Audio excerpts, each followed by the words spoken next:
Hello guys, मैं हूं सोनम शर्मा। आज हम पढ़ेंगे कक्षा 10 की साइंस। चैप्टर है, सेकंड चैप्टर का नाम है अम्ल, क्षार एवं लवण के बारे में हम पढ़ रहे थे। हमारा टॉपिक चल रहा है पौधों एवं जंतु पीएच के प्रति संवेदनशील के बारे में हम पढ़ेंगे।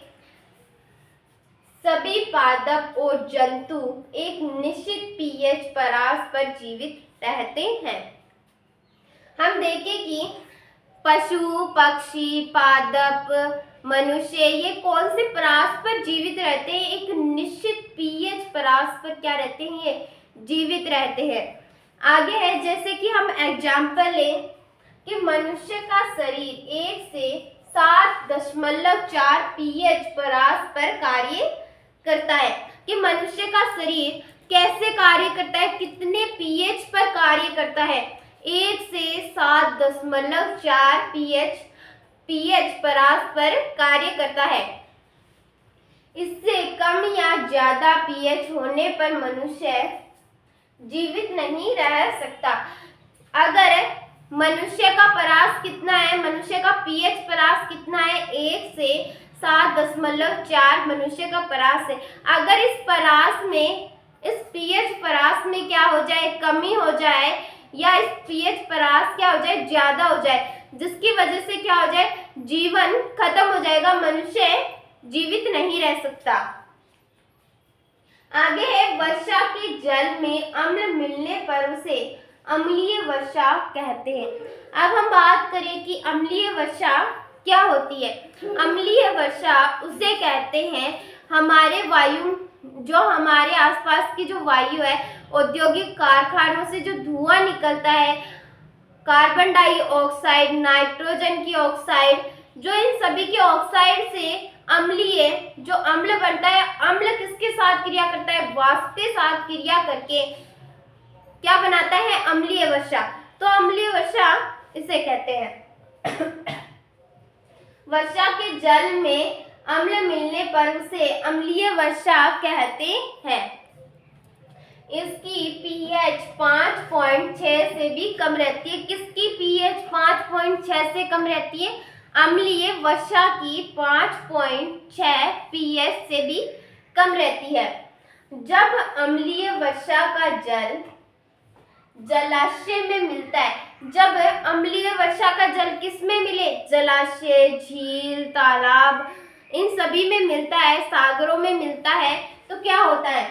तो जलाशय का पानी भी अम्लीय हो जाता है। जब अम्लीय वर्षा किस में मिले? जलाशयों, नहर, झील, तालाबों में मिलती है, तो क्या होता है? यहाँ पे जलाशयों का जल, झील का जल, इन सभी का जल क्या हो जाता है? अम्लीय हो जाता है। आगे, इससे जलीय जीवों को भी नुकसान होता है।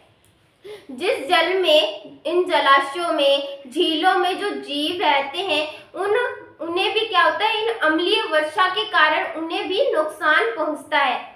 आगे हम बात करेंगे शुक्र ग्रह के बारे में कि शुक्र ग्रह पर हम जीवित रह सकते हैं या नहीं रह सकते।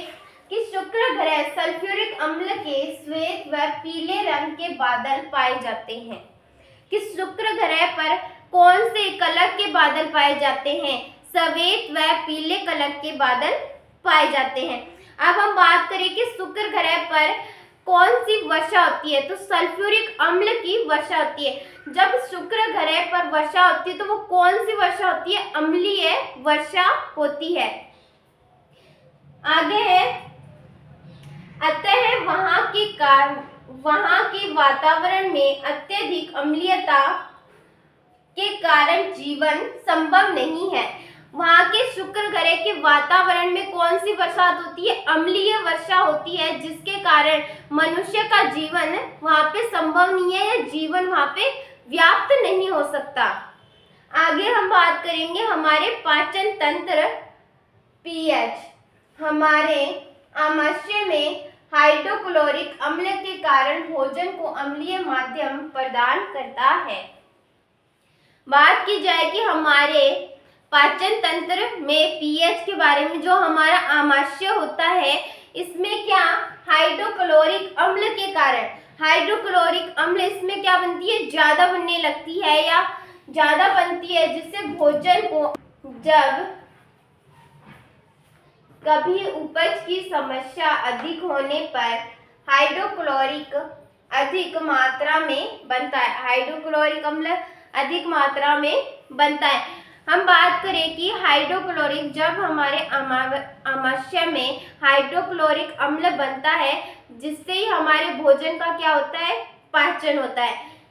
और जब उपज की समस्या होती है अधिक होने पर हाइड्रोक्लोरिक अम्ल क्या होता है, अधिक मात्रा में बनता है। हमारा भोजन हाइड्रोक्लोरिक अम्ल आमाशय में ज्यादा बनेगा, तो जिससे क्या होगा, हमारे शरीर पर क्या प्रभाव पड़ेगा। हाइड्रोक्लोरिक अम्ल अगर ज्यादा बनता है तो हमें उपज की समस्या हो सकती है, उसे एसिडिटी भी कहते हैं कि एसिडिटी की हमें समस्या हो सकती है, जिससे जलन लगना,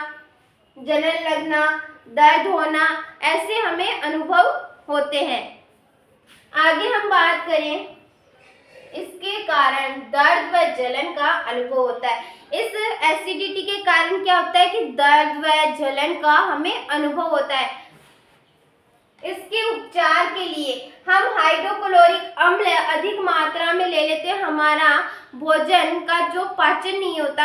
हम इसके उपचार के लिए क्या क्या कर सकते हैं, इसके उपचार के लिए एंटासिड देते हैं। इसके उपचार के लिए हम क्या देते हैं, एंटासिड देते हैं, जो कि मैग्नीशियम हाइड्रोक्साइड को क्या कहते हैं, मिल्क ऑफ मैग्नीशियम जैसे दुर्लभ क्षारकों का उपयोग किया जाता है। जब हाइड्रोक्लोरिक अम्ल हमारे आमाशय में ज्यादा बनता है, जिससे हमारा पाचन नहीं होता है, तो हम उस रोगी को क्या देते हैं, उसे हम एंटासिड देते हैं, जिसे मैग्नीशियम हाइड्रोक्साइड भी कहते हैं या मिल्क ऑफ मैग्नीशियम भी कहते हैं। ऐसे ही हम दुर्लभ क्षारक का उपयोग करते हैं।